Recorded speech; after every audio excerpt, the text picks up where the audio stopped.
Hey everyone, and welcome to The Explainer. Today, we're diving deep into a topic that traces a direct line from the soil of modern farming straight up to global systemic risk. We are talking about hacking the harvest, a real fascinating look at precision agriculture, corporate centralization, and the actual threat of digital infrastructure collapse. So let me ask you this. Could a hacker actually starve a nation? I know. It sounds exactly like the plot of some dystopian sci-fi movie. But as we unpack the research today, you're going to see exactly why cybersecurity experts, agricultural scientists, and defense researchers are treating this as an immediate, absolutely high-stakes reality. Our hyper-connected food systems have completely revolutionized how we eat, but they've also introduced vulnerabilities on a scale we've literally never seen before. To really grasp the risk here, we have to start with the tech itself, right? Precision agriculture. Look, we are way past the days of just mechanical plows and diesel engines. The modern tractor has essentially evolved into a rolling digital data server, one that just happens to have really big tires. It relies on this incredible convergence of GPS, Internet of Things sensors, automated machinery, and cloud-based analytics. It optimizes every single seed that gets planted and every drop of water used. But all of that efficiency, it creates a massive, vulnerable digital footprint. Which brings us to this staggering statistic, 78%. Think about that for a second. According to federal cybersecurity assessments, 78% of precision agriculture systems contain active exploitable vulnerabilities.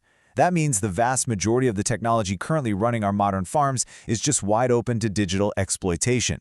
And to make matters even worse, ransomware campaigns targeting the ag sector have surged by 400% recently. It's a massive target. Okay, so where exactly are these systems breaking down? Let's look at the trust boundaries on a modern farm. First up, you've got the physical perimeter. This is where edge sensors can literally be tampered with by hand. Then you move to the operational technology, or the OT network. This is where you see vulnerabilities to command injections, meaning a hacker could sit at a laptop miles away and remotely execute unauthorized movements on massive farm machinery. And finally, the cloud platform. This is the big one, the prime target for massive ransomware attacks and data exfiltration. So what does this actually look like in the code? Well, security researchers recently uncovered some highly critical vulnerabilities in major machinery networks. We're talking big names like John Deere and CNH Industrial. They found SQL injections, cross-site scripting, and unauthenticated API lookups. In one really crazy instance, an API lacked basic authorization entirely and basically left the digital front door wide open. Anyone with a developer account could just walk in and pull personal data, names, and the exact equipment histories of machinery owners.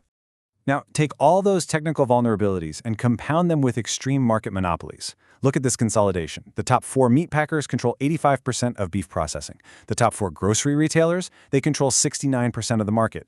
And the top 4 input firms control nearly 61% of all agricultural machinery.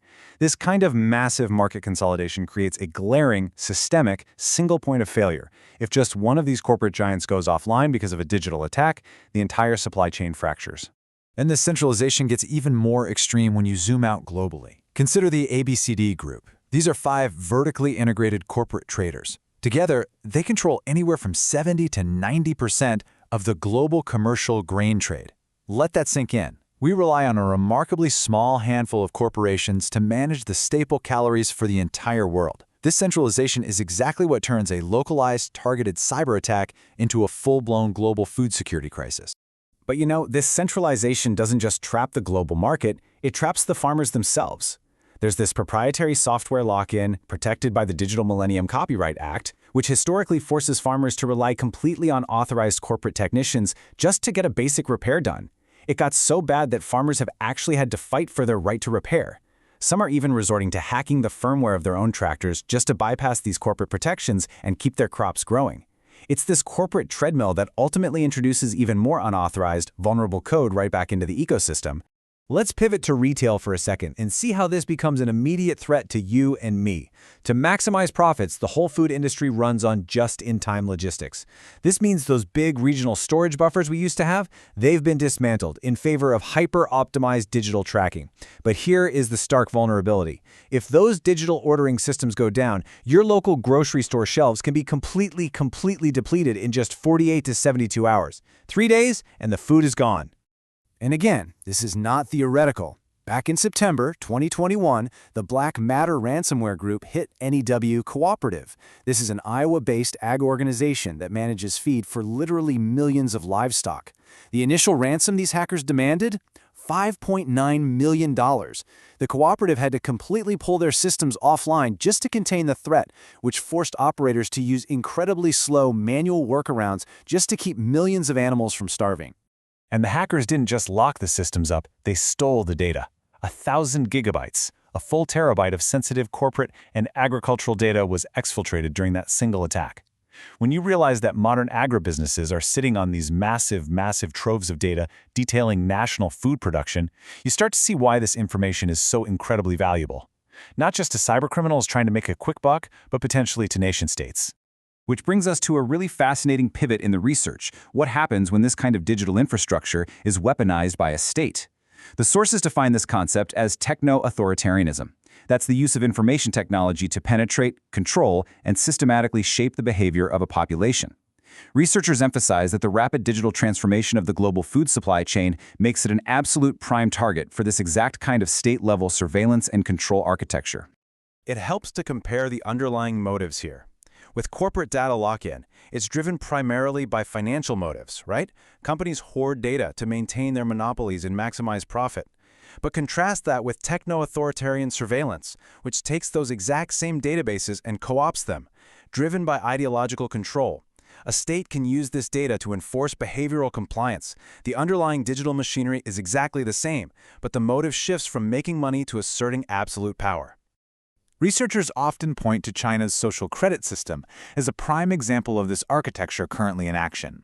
It's a system that integrates massive streams of behavioral, commercial, and judicial data. It literally links a citizen's digital identity directly to what they are allowed to consume.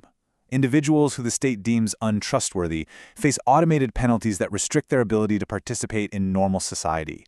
And it's all managed through these incredibly extensive surveillance networks. Now imagine combining that level of surveillance with this next concept, programmable money. Specifically, central bank digital currencies, or CBDCs. Unlike the physical cash in your wallet, CBDCs can have logical constraints coded directly into the money itself. The state can enforce geofence limits, meaning you can literally only spend your money within certain zip codes. They can apply absolute expiration dates, so your money just vanishes if you don't spend it fast enough. And crucially, they can restrict your currency so it only works for pre-approved categories of goods. So these technologies create a pretty intense intersection. If a state links a citizen's real-time surveillance profile directly to their programmable CBDC wallet, the system can automatically penalize nonconformity. If a citizen dissents politically, their currency can be instantly programmed to block the purchase of essential food items right there at the checkout line. Access to basic, life-sustaining nutrition effectively becomes a conditional privilege managed entirely by lines of code. But let's bring these abstract, high-level systems back down to the visceral, physical reality of a farm. Because when digital systems fail, whether it's by a rogue hacker or a state actor, the physical consequences are immediate. A targeted cyber attack that disables edge controllers, like, say, the climate control units in an automated poultry house, can literally suffocate thousands of birds within mere hours. Or hackers could manipulate automated feed lines to poison livestock. The digital directly dictates the physical. And the financial devastation from this is highly localized and incredibly severe for the producer. Researchers at the University of Nebraska actually quantified this. They found that a cyber attack manipulating just a fertilizer applicator would cause a projected loss of between $13,000 and $32,000 for a producer on just a single 100-acre cornfield. Multiply that across the massive, sprawling scale of modern commercial farming, and the economic damage is just staggering. Fortunately, the agricultural sector is well aware, and they are fighting back. That same team at the University of Nebraska is pioneering cyber ag defenses right now. They're developing the Security Testbed for Agricultural Vehicles, or SDAVE, which specifically analyzes vulnerabilities in ag equipment. They are also building a dedicated Agricultural Security Operations Center to monitor critical equipment across tens of thousands of research acres. They are proactively creating the framework to protect digital farming from these exact threats. At a systemic level, though, researchers argue we actually have to rethink our network structures entirely. The centralized architectures we currently rely on are just fundamentally vulnerable to single points of failure, corporate lock-in, and state tampering. Contrast that setup with blockchain technology. Blockchain is immutable, it's decentralized, and it relies on peer-to-peer validation. If we distribute our supply chain data across a blockchain, it becomes incredibly difficult for any single hacker or any authoritarian state to compromise or control the food system. So what is the game plan here? What should you take away from all this? Experts suggest 3 essential interventions to build real resilience. Step 1. Community-level action. We need to build local food hubs so we aren't entirely reliant on these centralized retail giants. Step 2. Public policy that actually mandates robust cybersecurity for agricultural infrastructure. And Step 3. Systemic decentralization. We need to integrate tech like blockchain and promote diverse agrological farming methods to build actual shock absorbers into our global food supply.